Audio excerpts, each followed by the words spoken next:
آیت 114 سورہ بقرہ. اعوذ باللہ من الشیطان الرجیم. بسم اللہ الرحمن الرحیم. ومن اظلم ممن منع مساجد اللہ ان یذکر فیہا اسمہ وسعى في خرابها اولئک ما كان لهم ان يدخلوها الا خائفین لهم في الدنيا خزي ولهم في الآخرة عذاب عظیم. کون بڑا ظالم ہے اس شخص سے جو روکتا ہے، ممن اس شخص سے، مانع جو روکتا ہے مساجد اللہ، اللہ کی مسجدوں سے.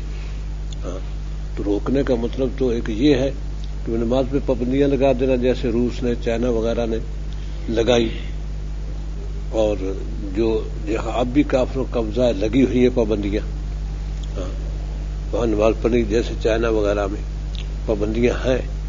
اور یہ پابندی وہ وہاں سے چائنا سے جو ایک ساتھی ادھر آئے جہاد کے زمانے میں، کافی ساتھی آئے تھے، ان میں ایک سے میری ملاقات ہوئی تو وہ کہتے تھے کہ پہلے تو اجازت ہی نہیں تھی سرے سے، کوئی چھپ کے ہی پڑھتے تھے. کسی کے بارے میں پتہ چلتا کہ یہ نماز اس نے پڑھی ہے، یہ نمازی ہے، تو وہ جو نا اس کی سزا قتل تھی. پھر مسلمانوں نے جلوس نکالے، اس میں بہت شہید ہوئے اور بڑی خونریز جلوس تھا. جلوس نکالے تو سکیان کا علاقہ، کاشغر جسے کہتے ہیں، اس میں مسلمانوں کی اکثریت ہے. آخر حکومت کو جھکنا پڑا تو انہوں نے اتنی اجازت دی کہ نماز پڑھ سکتا ہے، جماعت نہیں کرا سکتے، اور اپنے بیوی، کسی بچے کو، بھائی کو یہ کہہ نہیں سکتا کہ تو بھی پڑھ لے، یہ نہیں کہہ سکتا، اس کی اجازت نہیں ہے، یہ خلاف قانون ہے، سزا ہوگی. اور بس یہ ہے کہ خود پڑھ سکتا ہے، اور وہ بھی سرے عام نہیں، اپنے گھر میں کہیں اکیلا خود پڑھ سکتا ہے. سرے عام نماز کوئی نہیں پڑھ سکتا، نہ جماعت کرا سکتے. اب یہ ہے، لیکن وہ بھی اس میں کاشغر میں. تو باقی سارے چائنا میں یہ نہیں ہے، یعنی مستقل قانون نہیں بنا. اس لیے اور ادھر کوسوبو اور بوسینیا، یہاں بھی یہ صورتحال تھی. اب تو خیر کچھ نہ کچھ آزاد ہے بیچارے. وہاں بھی یہ صورتحال، پورے روس جہاں بھی سوویت یونین جو تھا، سوویت یونین میں مکمل یہ نظام تھا، نماز کوئی نہیں پڑھتا. مسجدیں انہوں نے بنا دی تھی، استبل بنا دیے تھے گھوڑوں کے، اور پھر اجتماعی لیٹرینیں بنا دیا مسجدوں کو، یہ کیا تھا انہوں نے. تو اللہ کے نزدیک کون بڑا ظالم ہے؟ تو اگر اس کی حکومت کوئی 50-60 سال رہ گئی، آدھی صدی تک 50 سال رہی ہے روس کی حکومت، کیونکہ سن 1718 میں انقلاب آیا تھا. سن 20 سے کہہ لو تو 20 سے 90 تک، تو یہی 50-60 سال کہہ لو، 60 بنے گے. ہاں جی، تو اتنا حکومت رہی ہے، تو کون سا بڑا وقت اللہ کے اندر یوں گزر گیا. اس کے بعد 3-5 گا ساری حکومت کا. تو یورپ میں تو ایسی صورتحال نہیں ہے، وہاں نماز پہ پابندیاں نہیں ہیں، مساجد پہ پابندیاں نہیں ہیں. فرانس میں کوئی مسجد نہیں تھی شاہ فیصل کے زمانے تک. تو وہاں سے جو طلبہ آئے، پڑھنے آتے ہیں پاکستان میں بھی، یورپ سے طلبہ، تو ایک طالب علم جو لاہور یونیورسٹی میں تھا، اس کو کہیں طلبہ جو تھے وہ لے گیا رائےویل. وہ رائےویل جو اس نے سارا وہ سنا تو متاثر ہو گیا، اس نے سروزہ دے دیا، وہ مسلمان ہو گیا. مسلمان ہو کے اس نے چلہ دے دیا، وہ تو بہت سمجھدار ہو گیا. وہاں جا کے اس نے مسجد بنا لی. اس سے پہلے شاہ فیصل کے دورے پر شاہ فیصل نے صدر ڈیگال سے کہا تھا کہ بھئی ہمیں ایک مسجد کی جگہ دے دو فرانس میں. اس نے آپ ہمیں مکے میں ایک مسجد کی جگہ دے دیں، کیا اس کے گرجا کی. انہوں نے کہا یہ تو نہیں ہو سکتا. انہوں نے کہا یہاں بھی نہیں ہو سکتا جی. چپ ہو گئے تھے. اب کہتے کئی ہزار مساجد ہیں. اس ایک مسجد بننے کے بعد اس نے باقاعدہ تبلیغ شروع کر دی. تو یورپ میں یہ ہے تبلیغ وغیرہ کی آزادی، یہ ہے. یہ کمیونسٹ ملکوں میں، سوشلسٹ ملکوں میں یہ نہیں تھی. ادھر یہ ہے آزادی. اس لیے وہاں مساجد بن گئی. اب جو ہے نا مسلمانوں پر افتاد آئی ہے یہ طالبان پر حملے کے بعد، امریکہ میں، خاص طور پر یورپ میں نہیں، امریکہ میں، کہ وہاں مساجد کو چھانٹا جاتا ہے، دیکھا جاتا ہے، اور صرف دیوبندیوں پر اور مساجد پر نہیں. یہ دیکھا جاتا ہے قسط، اور اس سے پوچھا جاتا ہے ہر مسلمان سے تیرا امام کون ہے، کس مسجد میں تو نماز پڑھتا ہے، وہاں کون امام خطبہ دیتا ہے، کس مسئلے سے وہ تعلق رکھتا ہے. اگر کوئی دیوبندی مسئلہ کہ تو بس وہ زیر اعتاب ہے وہ شخص. ہاں جی، ایسے مساجد پر پابندیاں ہیں کافی. تو یہ ہے مساجد سے روکنا. اب پاکستان میں ہمیشہ مساجد کی وہ حوصلہ شکنی ہوئی، حوصلہ افزائی نہیں ہوئی. جلد جھا کے زمانے میں مساجد میں کثرت ہوئی، اسٹیشنوں پر مساجدیں بن گئیں اور ہر پیٹرول پمپ پہ مسجدیں بن گئی. یہ جلد جھا کے زمانے کا معاملہ ہے. جو آج بھی جو پیٹرول پمپ بناتا ہے وہ مسجد لازمن بناتا ہے ساتھ. تو جلد جھا کے زمانے میں، اس سے پہلے نہیں. اور جلد جھا کے زمانے میں بسیں بھی رکتی تھی نماز کے اوقات پر، پابندی تھی کہ مسجد کے اوقات پہ بسیں رکیں گی. تو آگے پیچھے پہلے تو سوال ہی نہیں تھا، گاڑیوں میں بھی سوال نہیں تھا، نماز کا کوئی انتظام نہیں. ہاں، کیونکہ انہیں ذوق ہی نہیں پاکستانی حکومت کو کہ نماز بھی پڑھنی ہے، ذوق ہی نہیں اس کا. جلد جہاں یہ بات لا رہے تھے، بس اس جلد جہاں میں خامی تھی کہ جی عامر ہے. کیوں کہ زرداری اور گیلانی کی جمہوریت نہیں ہے. یہ بڑی پیاری ہے ہمیں، یہ جمہوریت ہے. اور وہ عامر تھا جس نے عزت دی اہل ایمان کو، علماء کو عزت دی، اور نیکی کے کام کو عزت دی، بڑھایا اس کو. اور یہ انگلش کی حوصلہ شکنی کی، اس نے میٹرک تک انگلش اختیاری کر دی تھی، اور عربی کو مڈل تک لازم کر دیا تھا. میٹرک میں لازم ہونے والی تھی عربی، اور بہترین کتابیں عربی کی لایا، وہ ساری ختم کر دی سب، یک لخت ختم، کیونکہ عربی تو چاہیے نہیں، انگلش سے. اور میڈیم انگلش میڈیم پنجاب میں، سندھ میں نہیں انگلش میڈیم. پنجاب غلام ہے اصل، انگریز کا غلام پر غلامی کے جتنی داغ ہے نا وہ پنجاب کی پیشانی پر ہے. ورنہ صوبہ سرد بھی آزاد ہے، بلوچستان بھی آزاد ہے، سندھ بھی آزاد ہے. وہاں انگریزیت اس طرح نہیں ہے جیسے ہمارے ہاں چھائی ہوئی ہے. تمام دفتری کام سندھی زبان میں ہوتے ہیں، تمام دفتری کام. ہمارے یہاں تمام دفتری کام انگلش میں ہوتے ہیں، کیونکہ غلامی نہیں جاتی. اس لیے نیکی سے روکنا ہے. اور یہ کہ انگلش مسلمانوں کی زبان نہیں ہے، کافروں کی زبان ہے، اس سے محبت ہے، قرآن کی زبان سے محبت نہیں ہے. تو یہ بھی ایک مساجد سے روکنے کا ہی شعبہ ہے. ہاں جی، اب ظاہر ہے کہ جو انگلش پڑھے گا بچہ، اب چھوٹے چھوٹے بچے اردو کی گنتی نہیں جانتے، اردو کی گنتی نہیں جانتے. بچہ جو پہلی سے پہلے ہی وہ پریپ میں وہ ان کے وہ نرسری اسی میں انگلش میں گنتی سکھا دیتے ہیں، پہاڑے انگلش میں، سب کچھ انگلش میں، اپنی زبان میں نہیں، کیونکہ اپنی زبان اچھی نہیں. یہ کہتے بیکورڈ زبان ہے، یہ اسی لیے اچھی نہیں ہے. اور انگریز زبان ترقی یافتہ زبان ہے. کیوں؟ غلامی ترقی یافتہ ہے، ہماری غلامی ترقی یافتہ ہے، اس لیے انگریز زبان ترقی یافتہ ہے. جو قومیں آزاد ہوتی ہیں ان کی آزادی ترقی یافتہ ہوتی ہے، وہاں اپنی زبان کے علاوہ دوسری زبان قبول نہیں کرتے وہ. اس لیے ہم نے اپنی بہترین زبان اردو چھوڑ کے تو انگلش کو اپنایا. حالانکہ پاکستان بنانے والوں نے اردو زبان کو ہی زبان قرار دیا تھا. خود قائد اعظم جس کو یہ وہ خدا کی طرح پوجتے ہیں، انہوں نے اردو زبان کو زبان قرار دیا تھا. انگریزی لباس کو سرکاری لباس نہیں قرار دیا. انہوں نے شلوار قمیض شیروانی کو سرکاری اور ٹوپی سر ننگے نہیں، اس کو سرکاری لباس قرار دیا تھا، کیونکہ خود انہوں نے یہی لباس پہنا. آپ ان کی پاکستان بننے کے بعد کوئی تصویر پینٹ شرٹ میں نہیں دیکھیں گے ان کی، قائد اعظم کی. ہمیشہ شلوار قمیص میں رہے، کیونکہ قومی لباس یہ ہے.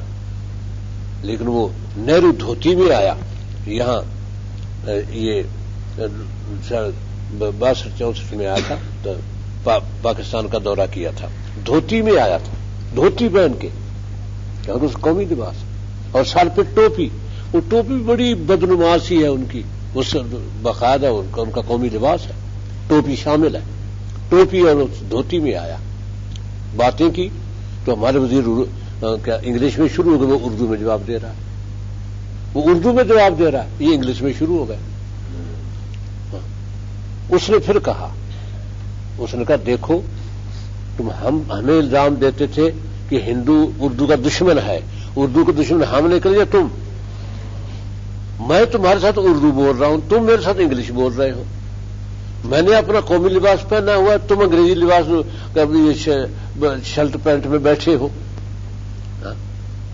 تو کون ہوا؟ اب وہ شرمندہ کہ اپنے ملک میں اپنی زبان نہیں بولتے، اپنے ملک میں اپنے ملک کا لباس نہیں پہنتے۔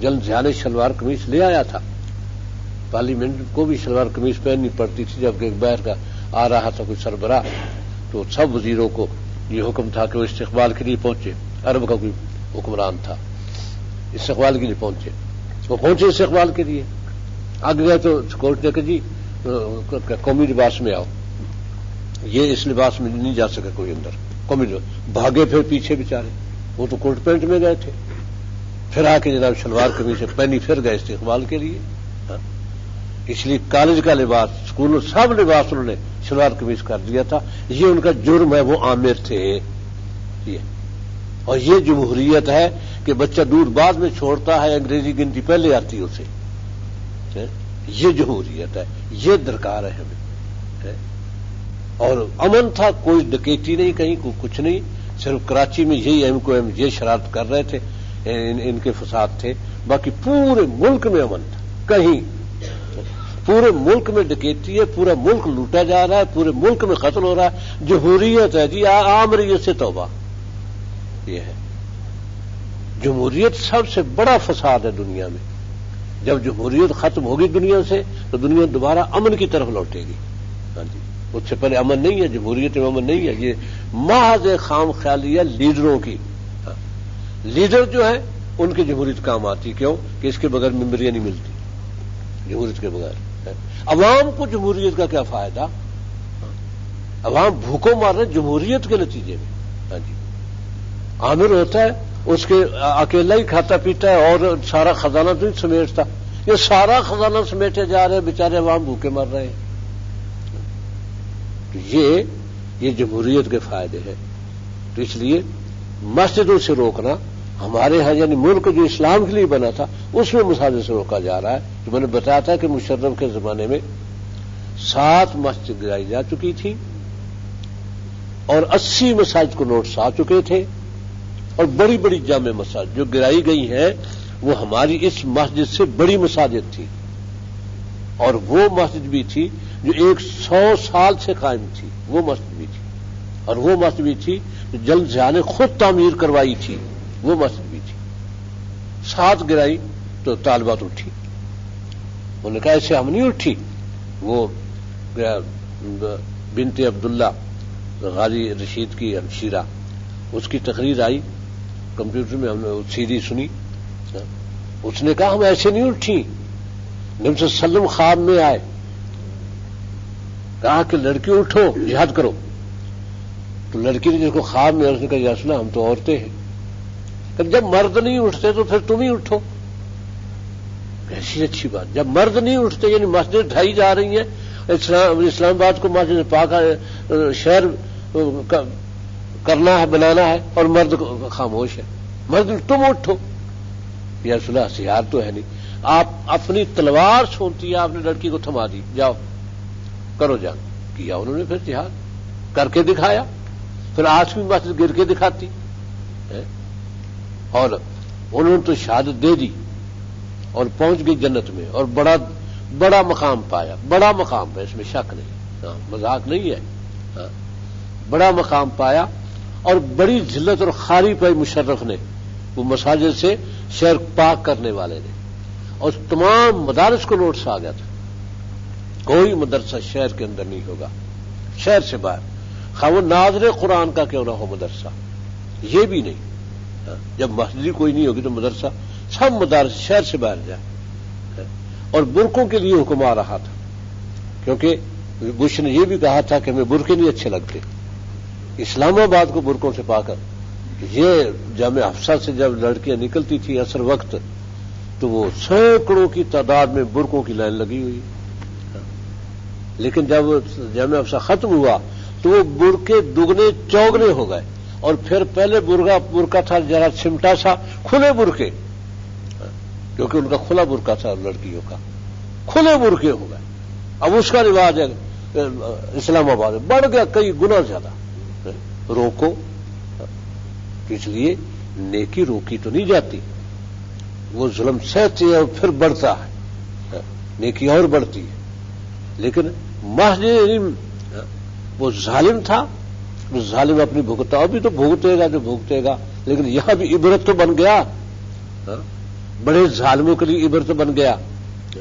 اسی طرح نواز شریف عبرت بنا, کیونکہ پیکج یہ بھی لے کے, اور بے نظیر بھی یہی پیکج لے کے آئی تھی مساجد کو ڈھانے کا. اس نے سب سے پہلے تو آ کے جلد سے آ کے بعد پہلی حکومت آئی, اس نے تمام داڑھی والے مشکوک, کیا بگاڑا تیرے داڑھی والوں نے, تمام داڑھی والے مشکوک.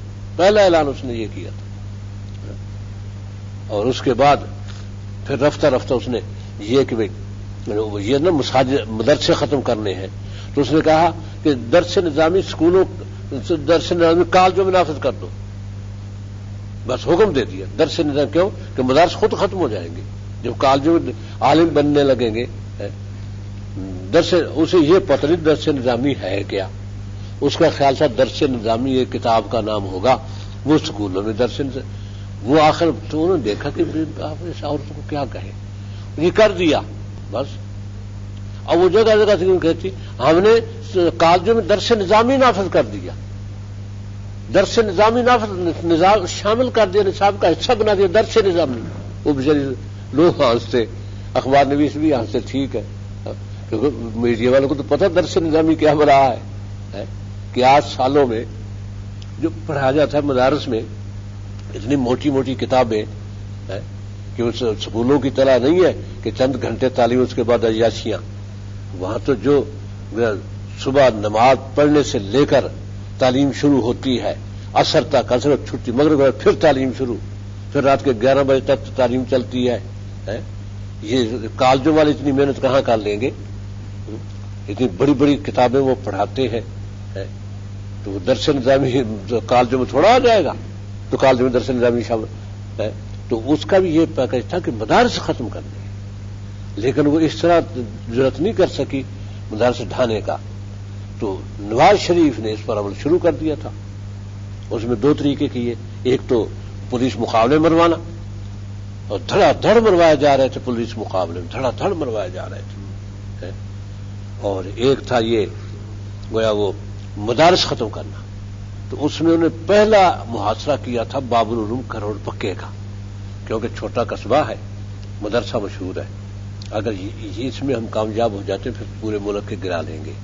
ایک دفعہ اس کو کر کے دیکھے رد عمل کیا ہوتا ہے. تو محاصرہ اثر سے شروع ہوا تھا, نہ کوئی اندر جا سکتا تھا نہ باہر آ سکتا تھا. بڑی پریشانی تھی.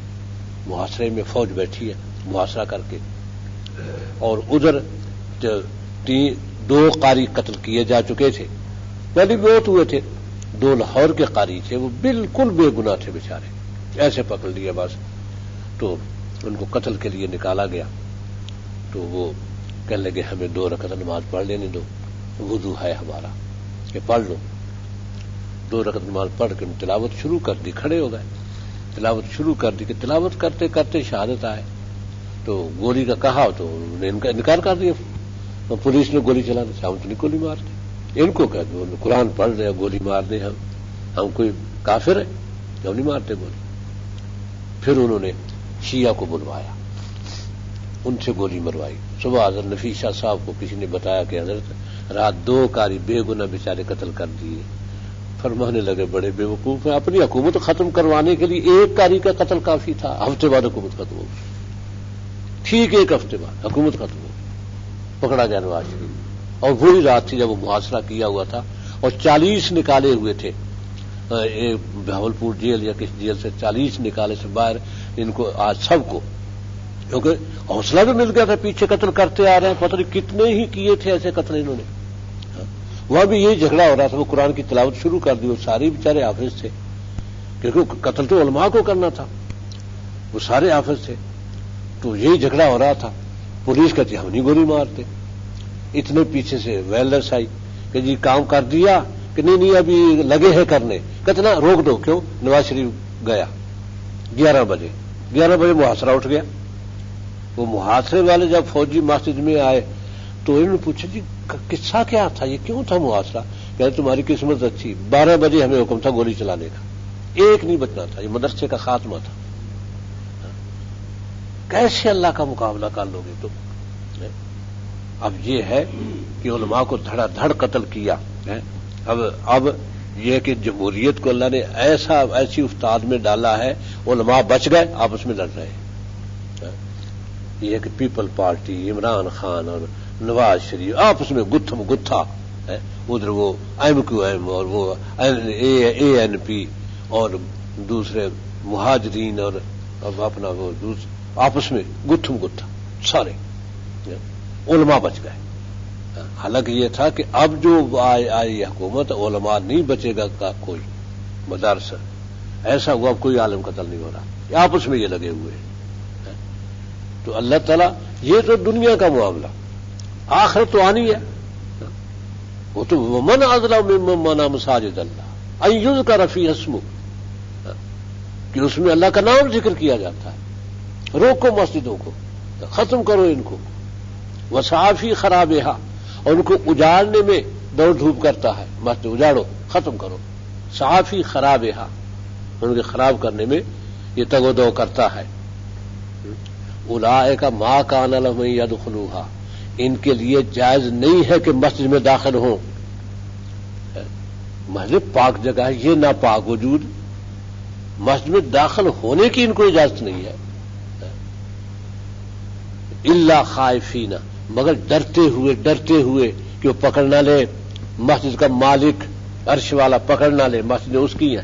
ان المساجد للہ، تمام مسجد اللہ کی ہیں. اللہ تعالی نے فرمایا تمام مسجد اللہ کی ہے. ان پہ ہاتھ ڈالنا آسان بات نہیں ہے. ایک مسجد بابری مسجد گرائی تھی بھارت نے، آج تک وہ داغ نہیں اترا اس سے. اب ان کے بنانے کا بھی اب تک مقدمہ بھی چل رہا ہے، بنانے کا حکم بھی دے دیا، لیکن اس میں ڈنڈی بھی مارتے ہیں جج بھی ان کے، وہ بھی آزاد نہیں ہے. لیکن یہ ہے کہ وہ جو پہلا شخص چڑھا تھا بابری مسجد پر اور پہلی اینٹ اس نے مینار کی گرائی تھی، وہ مسلمان ہو گیا. اور وہ ہندوستان چھوڑ کے عرب چلا گیا. وہاں سے اس نے بیان دیا کہ دراصل پہلی اینٹ میں گرا تو بیٹھا، اسی وقت میرے دل کو کچھ ہو گیا، میں فوراً اترا ہوں وہاں سے. میں اترا ہوں، پھر مجھے سکون نہیں آیا، میں پریشان، نہ رات نیند آیا نہ دن آرام، پریشان. آخر یہاں آ گیا عرب میں، یہاں آ کے میں نے اسلام قبول کیا، تب جا کے مجھے سکون ہوا. جس نے پہلی اینٹ گرائی بابری مسجد کی، لیڈر تو یہ کہ پرواہ ہی نہیں، 10 گروا دی کہ اللہ تعالیٰ اس طرح سے کافروں کو پکڑ لیتا ہے فوری طور پر بھی، اور ملحدین کو مہلت دیتا ہے.